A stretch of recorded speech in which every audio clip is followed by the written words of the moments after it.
Awesome. Hello, hello, hello.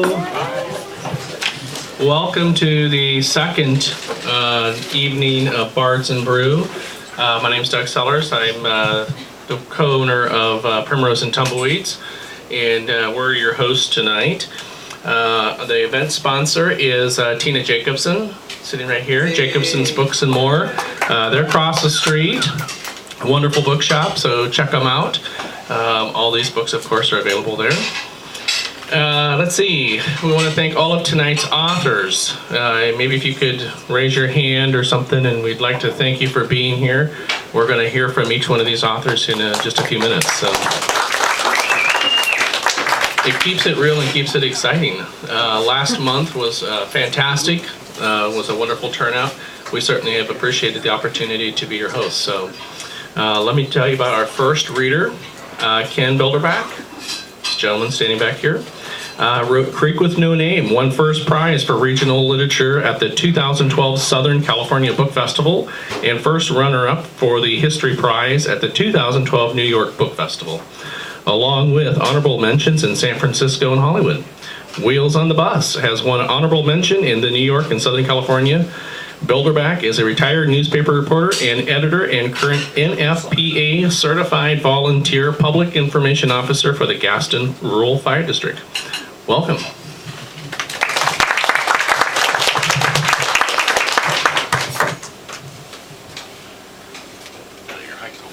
Oh, that's fine. And another person to thank is Tanya.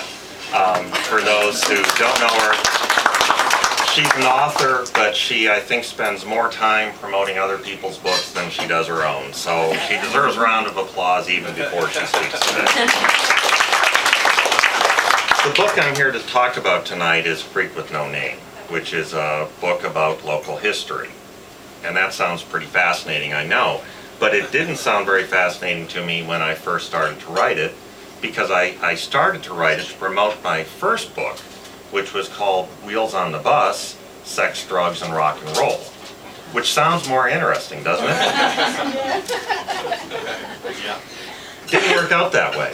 So I did want to talk about Wheels on the Bus just a little bit, though, because despite the title, it's about a bus trip I took when I was 18 years old out of Detroit, when I just took off on a Greyhound bus by myself. And the title came about because of some things I saw along the way, such as sex, drugs, and rock and roll.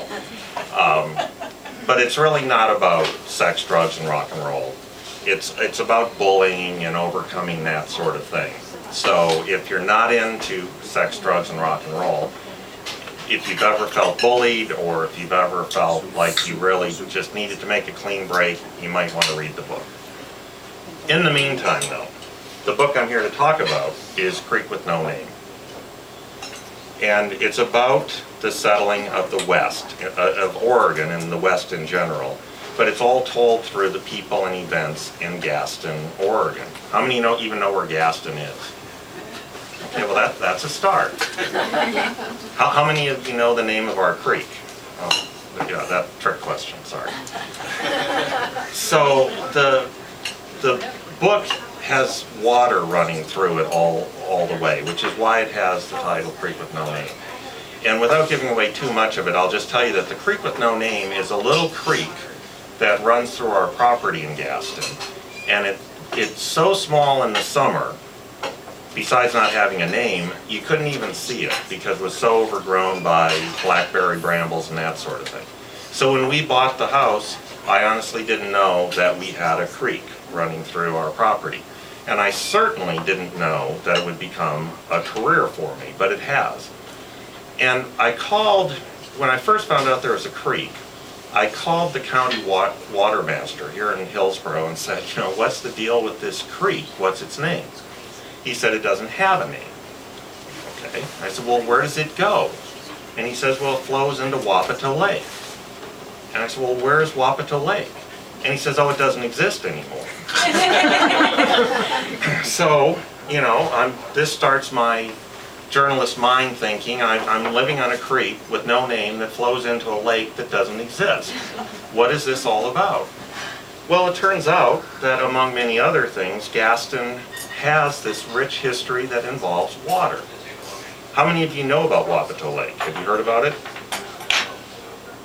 No. Okay. Well, you're going to hear about it in the next few years because Wapato Lake it was drained back in the 1930s. They cut a channel to the Tualatin River and drained it. The federal government is in the process of restoring the lake right now to something of its natural state. So you will hear about Wapato Lake. But there's another lake in Gaston I'm sure you've all heard about. Hag Lake, right? Everyone? Yeah.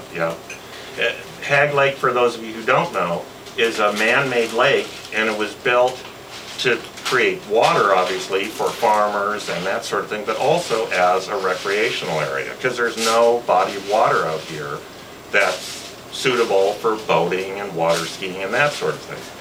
So in the 1970s, people created this man-made lake called Hag Lake. There's a third lake in the Gaston area that I'll bet nobody knows about. How many of you know about Lovegren Lake? No one. Well, I'll tell you, how many have heard of Cherry Grove? Okay. Well, Lovegren Lake was created in 1911 as part of it was to power a mill, a lumber mill.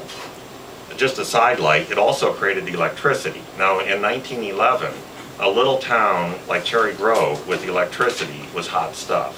It was one of the first rural communities in the West to be electrified. The lake was created not only to create electricity and to power the mill, but also it was to be deep enough for little kids to swim in. Because the man who built it had this idyllic view of this lake where little kids could frolic and swim.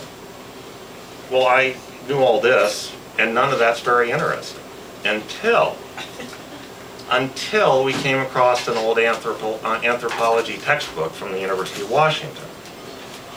From 1945, it was legends that the Tualatin Indians or the Aftalati Indians had passed down for hundreds of years. And there was one legend, one of their ancient legends, is of something called the water being. And the water being was a monster who lived in Wapato Lake, but it wasn't deep enough to swim in, so he cut a channel to the Tualatin River and drained the lake out of anger. And then he took the tribe's children with him and took them to where Cherry Grove is today. And his goal was to build a lake deep enough for him to swim in with the children, which he did, right where Lovegren Lake was. Well, Lovegren Lake lasted less than a year because the dam burst the first winter. Apparently they didn't calculate that it rains in Oregon in the winter. And the very first year the dam broke, the lake washed away. Well, the Aftalatis in their legend, the water being dug the lake in what's now Cherry Grove, but it only lasted a year and left nothing but a hole in the ground.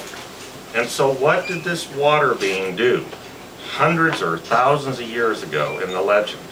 He went on over the next hill to the next valley, which is now Scoggins Valley. In his quest to build a deep lake, he figured out that Scoggins Valley was the perfect place to build a lake deep enough for all the little kids to frolic in and swim and that sort of thing. Anybody know what's in Scoggins Valley today? Hag Lake. Even as I tell this for about the 2000th time, I still get chills thinking about these Native Americans hundreds and hundreds of years ago looking at what is now our little town of Gaston and sort of foretelling not only the aspirations of those of us who are here now, but probably even more to the point, they foretold our folly, I think. It numbs me even today to think about that legend and wondering if any of the people who designed Lovegren Lake or Hag Lake had any idea that up in Seattle in a dusty library there was this crumbling book that could have told them skip that whole Lovegren Lake thing altogether, go straight to Hag Lake. So that's a good story, I think, to tell you sort of about the lost dreams of Gaston, because there have been a lot of lost dreams in Gaston, including the railroad, which is the whole reason the town was built, including the Native Americans, because I don't know if the Aftalates that's the tribe for which Tuolity and Tualatin, the words derived from.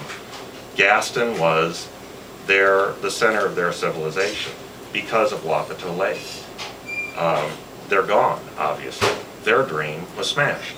August Lovegren came and built the electricity in Cherry Grove.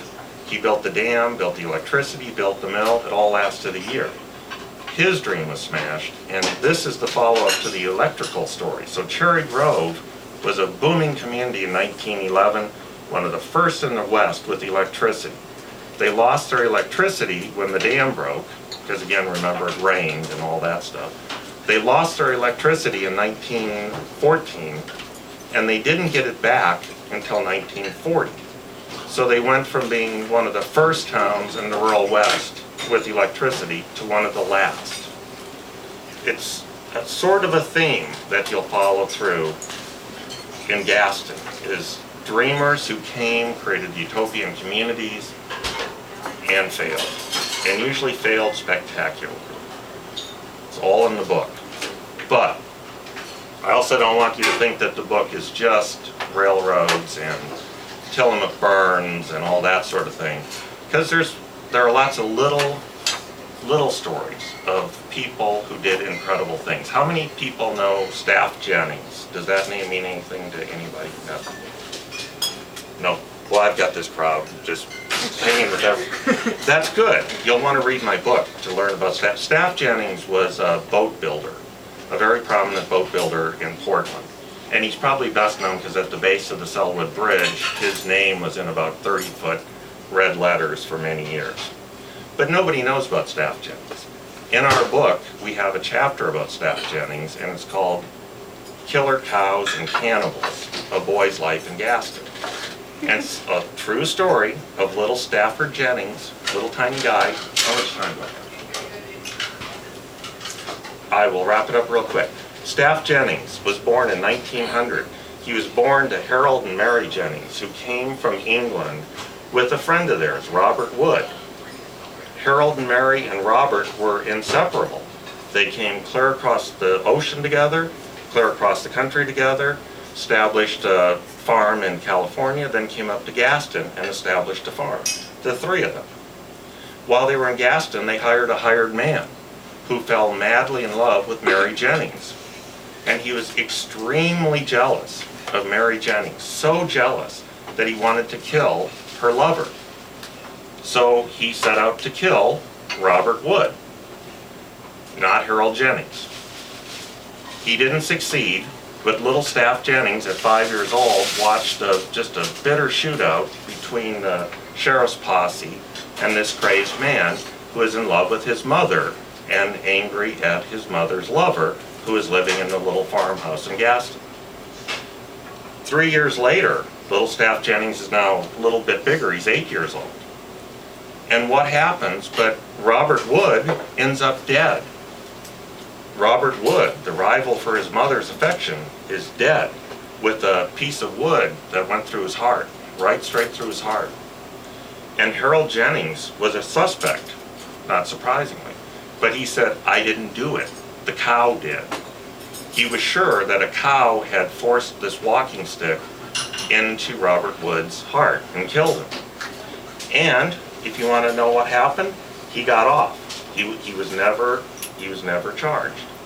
But here's little Staff Jennings, 8-year-old Staff Jennings, who's now witnessed 2 violent deaths on this little farm in Gaston. The people of Gaston they were fed up with the Jennings by now. The Jennings moved.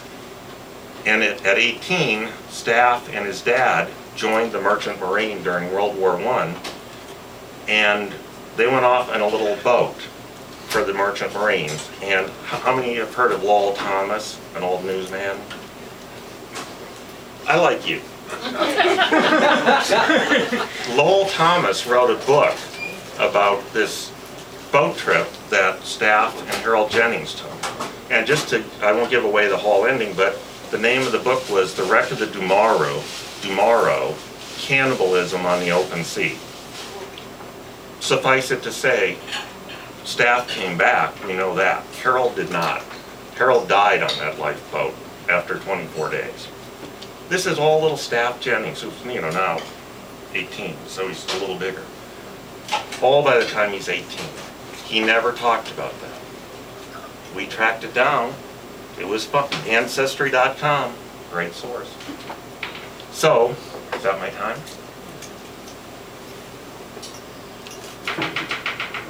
One minute. Do I have a quick question? No. Well, anyways, Freak with No Name and Wheels on the Bus are both available. We have another book coming out in May. It's about the history of volunteer firefighting in the rural West. It's called Fire in a Small Town. So look forward to that. Thank you very much.